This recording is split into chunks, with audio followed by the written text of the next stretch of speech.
E parece que esse tiro também era venenoso, já que deixou todo o ambiente com uma fumaça tóxica. Ela mencionou que estava investigando outra situação, de um caso sobre sequestro de crianças. E ao ver Lily, que era uma elfa, acreditou que Zenos era o responsável. E essa mulher era maluca da cabeça, deu um tiro no outro por uma suposição apenas. E Lily a chamou de idiota completa, explicando que Zenos a salvou da escravidão e a acolheu na clínica. Mas Krishna falou que não era munição letal, ele apenas ficaria desacordado por um tempo. Acabou pedindo desculpas porque o seu pavio era meio curto.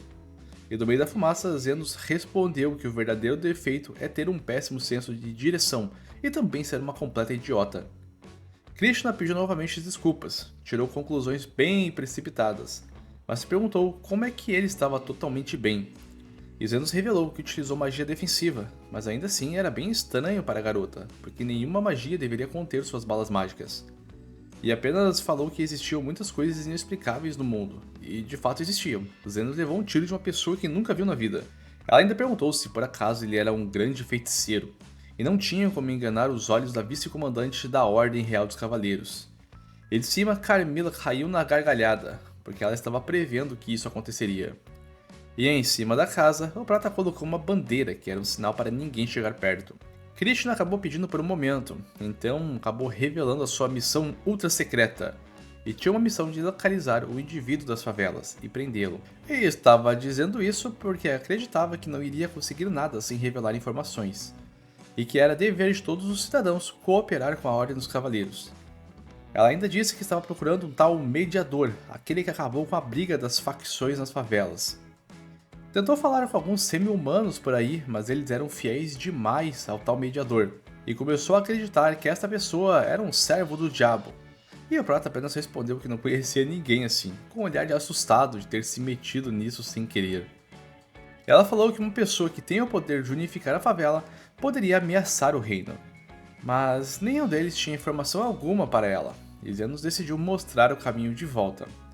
Assim que passaram por outra salinha, ela questionou do porquê tinha uma cama ali no meio. E o Prata, não querendo revelar que tinha uma clínica clandestina, informou que era uma cama velha e iria jogar fora.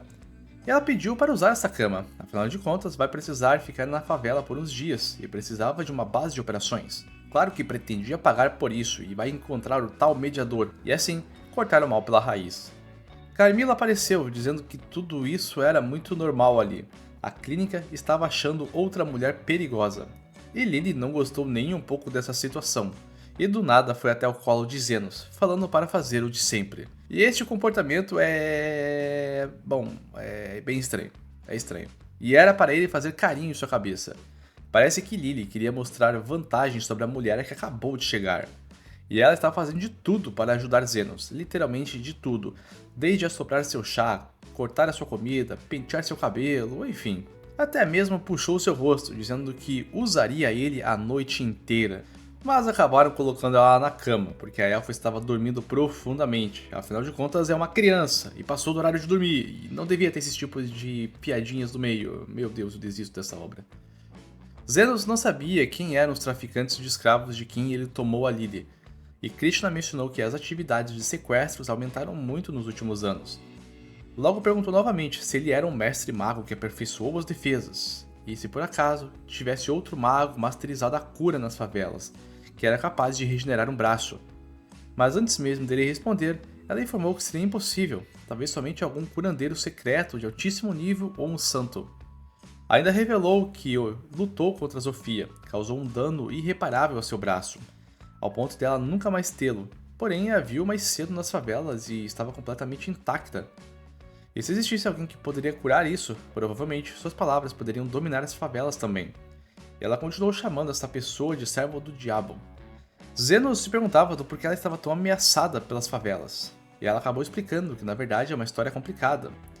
Sua mãe morreu por alguém que vivia nas favelas. Mesmo ela sendo uma mulher profundamente gentil e amável, ela sempre aparecia na favela para alimentar as pessoas menos favorecidas. E um dia ela simplesmente voltou como um cadáver. E disseram que o criminoso a atacou porque tentou roubar a sua aliança de casamento. Ela salvou tantas pessoas da fome, mas ninguém pôde a salvar de um crime. E por isso decidiu se tornar uma heroína do reino, capaz de fazer a justiça a todos os criminosos e evitar que algo assim aconteça novamente, se tornando também a mais jovem vice-comandante da história dos Cavaleiros, até mesmo ganhou o título de Rosa de Ferro. A maior atribuição que possui é que seu rosto parecia como ferro, porque desde aquele dia ela nunca mais teve a capacidade de sorrir. Então, no dia seguinte, logo de manhã, ela partiu para fazer as investigações nas favelas.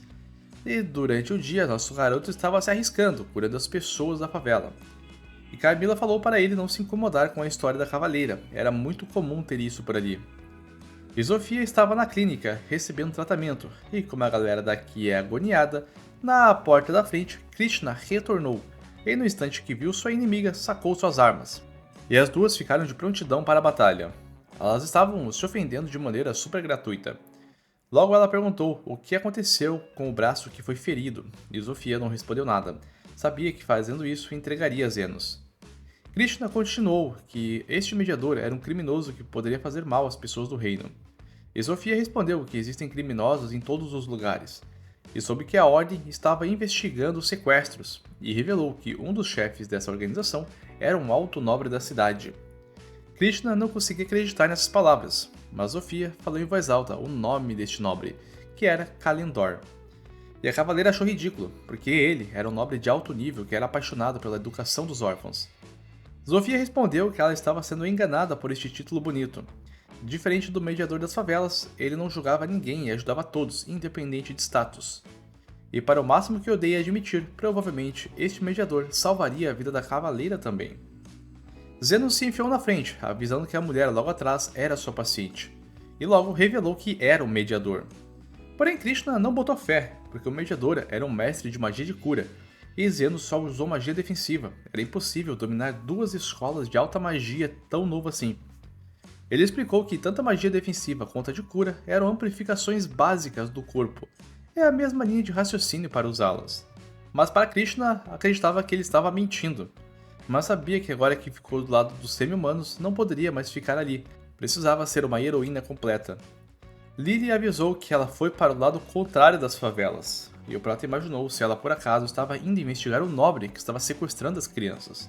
E de fato, ela foi até a casa de um alto nobre, e precisou deixar suas armas logo no portão. Foi falar com o Lorde da mansão, logo mencionou que vão aumentar a segurança da região, e pediu pela colaboração dele. Por conta disso, também pediu para fazer umas investigações nessa mansão, para aumentar as defesas para futuras invasões. Kalendor super a apoiou e levou a cavaleira para investigar todos os cômodos do castelo. Mas Krishna estava com uma ponta de dúvidas. Parecia que não tinha nada de errado neste lugar, além de que a segurança era bem alta. Então pediu por um momento a sós e acabou saindo da sala do Lorde. Tentou imaginar se aquela garota disse era realmente verdade, e enquanto estava nos corredores, notou que tinham muito mais guardas na parte de trás. Estava se sentindo incomodada com isso, então foi lá do lado de fora e viu um poço a céu aberto. E mesmo com tantos guardas, ela conseguiu descer sozinha neste poço. Essa galera realmente estava com má vontade de trabalhar, hein? Lá, ela viu que era verdade sobre as histórias dos sequestradores. Haviam várias criancinhas ali presas.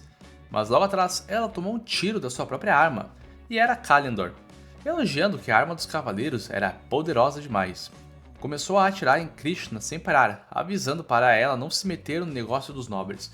Seu trabalho era apenas manter os plebeus na linha. Gargalhava alto que conseguiu domar a Rosa de Ferro. Mas logo atrás, uma voz assustou ele. Sofia invadiu a mansão, e me impressiona que tem tantos guardas ali e nenhum deles conseguiu trabalhar de verdade. E mais atrás deles estava Zenos, dizendo que Krishna era mesmo fácil de ler. Sabiam que ela viria direto confrontar este nobre. Kalendor apontou a sua arma na direção da dupla, e Zenos afirmou que este trabalho iria custar muito dinheiro. Kalendor começou a disparar na direção do Prota, e Zenos estava apenas sorrindo, porque os disparos explodiam em suas defesas e não causavam danos. Então Kalendor começou a disparar sem parar até que a munição acabou. Tentou sacar a segunda arma, mas tropeçou no chão. Zenos pegou a arma que estava ali, apontando para Kalendor, e ele respondeu como que um ser inferior, igual a este pobretão, ousaria apontar uma arma para um alto nobre. E Zenos respondeu que se ele estava atirando nas outras pessoas, deveria estar preparado para levar uns tiros também.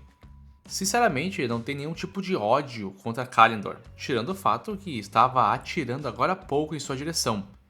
E Kalendor estava tentando fazer de tudo para pedir desculpas ao homem à frente. Mas Zenos era implacável e disparou na cabeça de Kalendor, que estranhamente fez a roupa do cara ser rasgada e ele saiu voando peladão até as grades. O Prota avisou que não matou ele, afinal de contas não era seu dever julgá-lo. E a Rosa de Ferro estava se lamentando que iria morrer e seus dias estavam contados.